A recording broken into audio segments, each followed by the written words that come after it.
Kirsch. Hi, I'm Steve Kirsch. I'm Executive Director of the COVID-19 Early Treatment Fund. I have no conflicts. Advance to slide number 4 with the elephant. I'm going to focus my remarks today on the elephant in the room that nobody likes to talk about, that the vaccines kill more people than they save. Today, we focus almost exclusively on COVID death saves and vaccine efficacy because we were led to believe that the vaccines are perfectly safe. But this is simply not true. For example, there were 4 times as many heart attacks in the treatment group in the Pfizer 6-month trial report. That wasn't bad luck. VAERS shows heart attacks happen 71 times more often following these vaccines compared to any other vaccine. In all, 20 people died who got the drug, 14 died who got the placebo. Few people notice that. If the net all-cause mortality from the vaccines is negative, vaccines, boosters, and mandates are all nonsensical. This is the case today. Death rates. Let's slide number 7 advance to the number 7 in the lower part. This shows that the all-cause death light rate in 3 cases.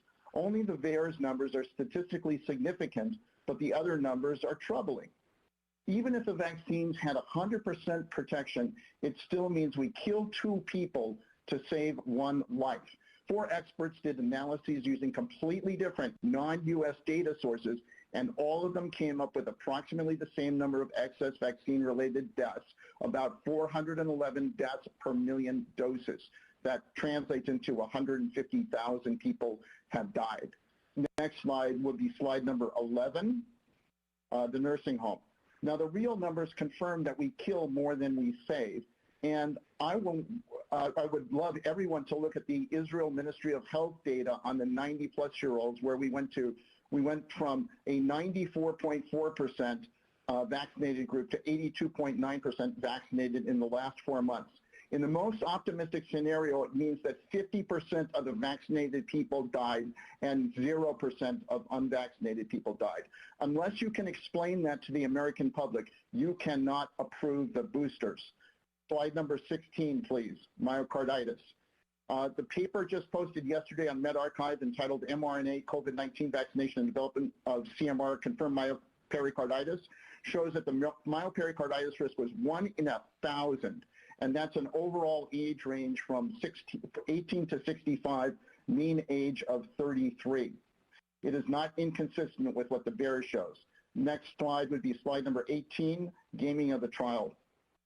It's pretty clear that the Pfizer trial results were gamed. It's statistically impossible for protocol violations to be 5 times higher in the treatment group. Why hasn't this been investigated?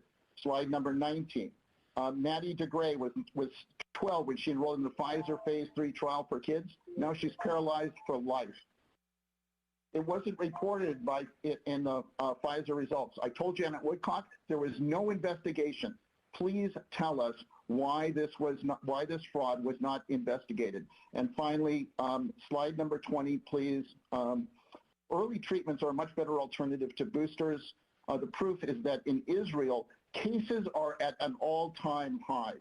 In India, Uttar Pradesh is now COVID-19 free as of today. Almost nobody there is vaccinated. Thank you.